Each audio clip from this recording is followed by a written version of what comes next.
YouTube channel देव coaching classes सिंगाड़ा में आपका हार्दिक स्वागत है। जैसे मैं टॉपिक वाइज वीडियो डालता हूं उसके साथ साथ जिन स्टूडेंट्स के मेरे पास व्हाट्सएप नंबर है उनके लिए प्रैक्टिस करने के लिए क्वेश्चन की पीडीएफ भी डालता हूं।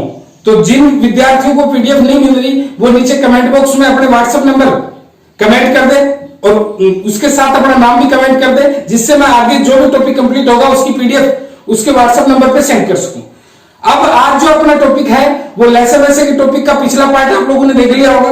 अब आगे जो बात आती है वो क्या आती है कि जैसे अपने को बोल दिया जाए कि जैसे एक तो ये 30 है और दूसरा क्या है 45 है, मान लो तो एक 30 है एक 45 है। अब ये तो प्रथम संख्या पहली संख्या है और ये जो है ये कौन सी है दूसरी, तो ये तो पहली संख्या है ये दूसरी संख्या है। अब इनको आप लोग काटते हो 30 और 45 को, तो ये क्या आ गया 2 अनुपात कितना आ गया 3, तो 2 अनुपात 3 आ गया। तो मेरे कहने का मतलब जब भी काटते हो उसके बाद में जो अनुपात आता है, यहां से मैं आपको 3-4 बातें बताऊंगा।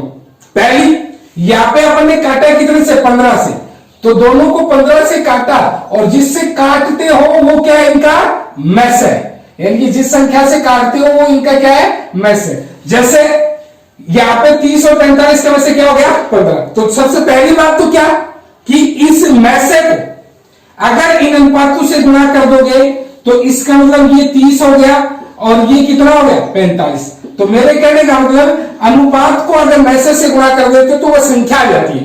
अनुपात को मैसे से गुणा कर देते तो क्या आ जाती है संख्या। इसके साथ साथ एक चीज और बताऊंगा मैं आपको कि इसका अनुपात है 2:3, तो 2:3 है इसका अनुपात और इस अनुपात को अगर मैसे से गुणा कर देते हैं अनुपात की गुणनफल को, तो इसका मतलब यहां पे 3 गुण कितना हो गया 6 और 15 6 क्या हो गया 90। तो इसका मतलब अनुपातों के गुणनफल को मैसे से गुणा कर देते हो तो उससे जो आ जाता है वो क्या आ जाता है लेस, उससे जो आ जाता है वो क्या आ जाता है लेस। इसके साथ साथ एक बात और बताऊं आपको कि जब भी इस लेस में अगर आप लोग मैसे का भाग दे देते हो तो लेसन में मैसे का भाग देते हो, जैसे 15 6 क्या हो गया 90। तो इसका लिए जो 6 है ये पहला रेशियो और दूसरे रेशियो का क्या आ गया अनुपात आ गया, यानी कि ये जो 6 है इसका पहला अनुपात और दूसरे अनुपात का गुणनफल आ गया।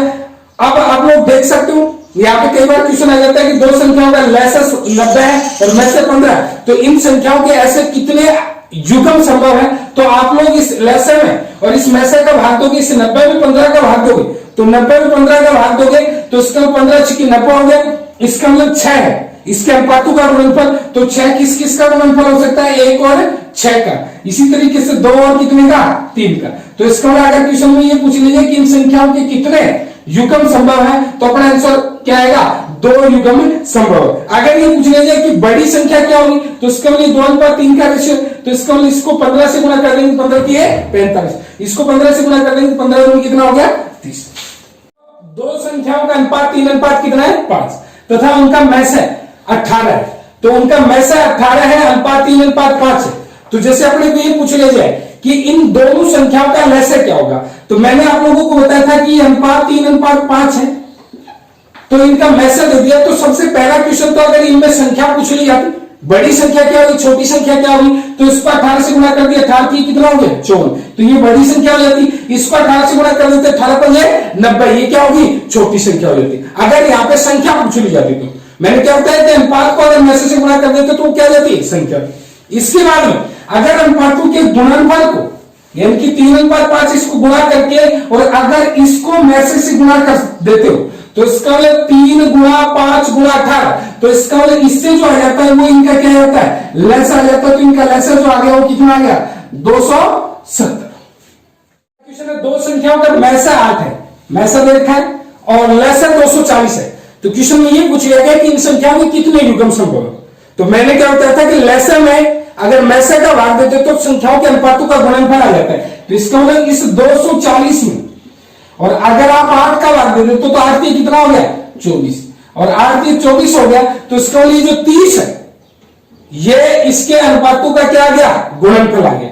अब अपने को देखना है कि 30 किस किस का गुणनफल है, तो एक तो 1 और 30 का, फिर दूसरा आप लोग देखते हो 2 और 15 का, फिर तीसरा आप लोग देखते हो तो 3 और कितने का 10 का। फिर चौथा जो आप लोग देख रहे हो वो 30 कितने का है, 5 और 6 का। इसके अलावा 30 किसी का भी गुणनफल नहीं है। एक बात इसमें ध्यान में रखिए कि यहाँ पे ऐसा नहीं होना चाहिए कि ये अनुपात आपस में कट जाए, कि जैसे यहाँ पे 2 और 10 हो तो इसके मतलब ये 2 और 10 का जो अनुपात है वो पॉसिबल नहीं हो पाएगी, क्योंकि 2 और 10 में तो 2 से ये 10 क्या हो रहा है, कट रहा है। यहाँ पे कोई भी आपस में नहीं कटना चाहिए। तो इसका मतलब यहाँ पे इन संख्याओं की कितने युग्म संभव है, तो कितने युग्म संभव है तो कितने हो जाएंगे आपका लैसा और मैसा का 15 गुना है। यानी कि मेरे कहने का मतलब लैसा जो है वो 15 गुना मैसा का है, यानी कि लैसा बराबर क्या हो गया 15 मैसा।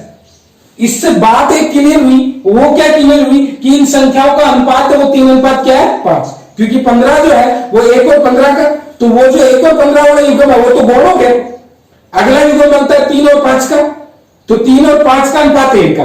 अब आप लोगों को दे रखा कि लैसा और मैसा का योग जो है 160 है, तो आप लोग देख रहे हो कि लैसा प्लस मैसा, यानी कि लैसा कितना 15 मैसा और मैसा क्या मैसा, और इनका योग जो है वो कितना 160, तो बराबर क्या होगा 160।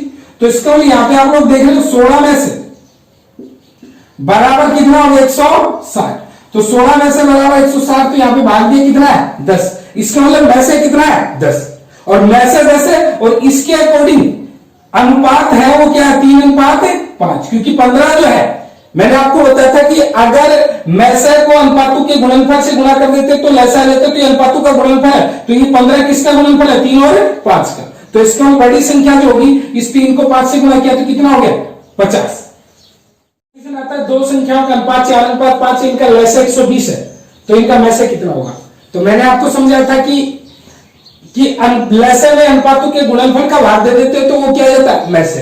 तो इसका मतलब लैसा जो है कितना 120, और इसमें अनुपातों का गुणनफल यानी कि 5 कितना हो गया 20, तो 120 में इस 20 का भाग दे देते हैं, तो 120 में जैसे 20 का भाग दिया तो कितनी बार गया 6 बार। तो इसमें ये जो 6 जो आ गया ये तो इनका क्या आ गया मैसा। तो अगर क्वेश्चन में ये पूछ लिया जाए कि इनका मैसा कितना होगा तो 6, और अगर इसी क्वेश्चन में ये पूछ लिया जाए कि इनका बड़ी संख्या क्या होगी छोटी संख्या क्या होगी, तो बड़ी संख्या निकालने के लिए इसको किससे गुणा कर देंगे 6 को 4 से, 6 चौक कितना हो गया सॉरी 5 से 6 से कितना हो गया 30, और अगर छोटी संख्या निकालनी तो इसका मतलब छोटी संख्या निकालनी तो छोटे अनुपात से गुणा कर देंगे, तो 6 चौक कितना हो गया 24। इसी प्रकार गणित और रीजनिंग के टॉपिक वाइज वीडियो पाने के लिए मेरे चैनल देव कोचिंग क्लासेस सिंघाड़ा को शेयर करें, लाइक करें, कमेंट करें, सब्सक्राइब करें। पुनः आप लोगों को बता दूं कि जो भी टॉपिक कंप्लीट होता है उसके क्वेश्चनों की पीडीएफ डाली जाती है, और उस पीडीएफ को प्राप्त करने के लिए जो बच्चे मेरे से व्हाट्सएप पे नहीं जुड़ रहे वो अपने व्हाट्सएप नंबर नीचे कमेंट बॉक्स में कमेंट करें। धन्यवाद।